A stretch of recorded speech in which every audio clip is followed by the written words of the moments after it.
لا الہ الا اللہ محمد رسول اللہ۔ اور جہنم اتنی خطرناک چیز ہے، جہنم کی آگ، کہ ایک آدمی اس کا یقین بھی کر لے، نبی علیہ السلام کو نذیر مان لے کہ آپ ڈرانے والے تھے، نافرمانوں کو جہنم کی آگ سے ڈرایا ہے، اور وہ صرف نذیر پر نعتیں پڑھنا شروع کر دے، جہنم کی آگ سے بچنے کی فکر نہ کرے۔ اس کی مثال ہے، ایک صاحب آپ کو آ کے ڈرا کے گئے کہ بھائی دیکھو جلسے میں نہ جانا، کل جو جلسہ ہونے والا اس میں بہت بڑا بم پھٹنے والا ہے، کیا خیال ہے؟ وہ بتا رہا ہے، آپ کہہ رہے ہیں کوئی بات نہیں، بم تو پھٹے گا لیکن مٹھائی تو ملے گی نا جلسہ جب ختم ہوگا۔ مٹھائی کے لالچ میں آپ جانے کی کوشش میں لگے ہوئے، بم کی فکر نہیں ہے آپ، اور جو آپ کو ڈرا کے گیا نا بم پھٹے گا، اس کے نعتیہ کلام پڑھ رہے ہیں، اس نے دیکھو مجھے ڈرایا ہے، یہ نذیر ہے، ماشاءاللہ کتنا میرا خیر خواہ ہے، اس کی آنکھیں کتنی زبردست، اس کی زلفیں کتنی کالی، اور اس کا قد کتنا لمبا، اس کی ناک کتنی اونچی، اتنا پیارا سفیر میرے پاس بن کے آیا، اور اس نے مجھے جلسے میں پہلے ڈرا دیا، اور جا رہے ہیں اگلے دن۔ تو بتاؤ یہ جو آپ نے زمین آسمان کے قلابے ملا دیے اس کی تعریف میں، جس نے آپ کو ڈرایا تھا، یہ قلابے ملانا آپ کو فائدہ پہنچائے گا؟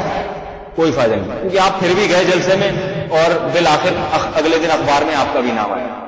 لڈو کھانے گئے تھے، مٹھائی کے چکر میں مر گئے۔ اگر آپ نے عمل کر لیا کہ بھائی اس نے مجھے ڈرایا ہے، وہاں بم پھٹے گا، نہیں گیا میں، تو آپ کو فائدہ ہو جائے گا۔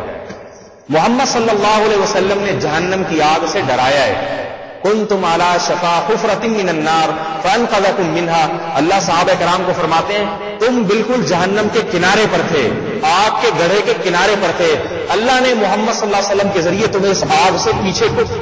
کھینچا ہے۔ مشرک تھے عرب سب،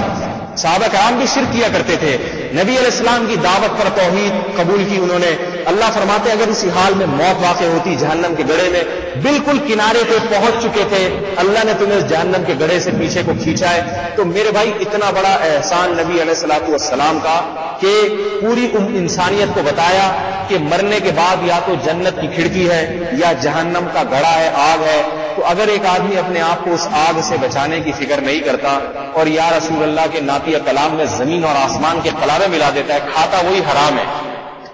کھاتا وہی کنڈے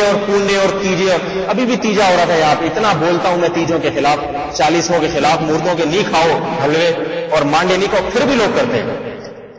پھر بھی کرتے ہیں۔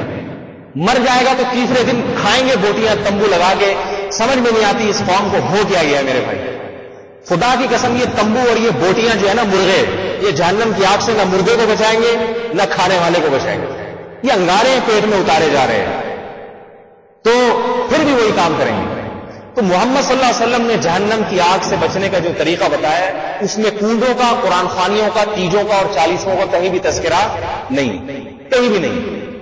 کھانے کا نہیں ہے، روزہ رکھنے کا تو ملے گا آپ کو، کھانے کا نہیں ہے اس میں، کہ جو آدمی صبح نہار منہ ایک پلیٹ بریانی کھائے گا جہنم سے 1 کلومیٹر دور ہو جائے گا، ایسی کوئی حدیث نہیں۔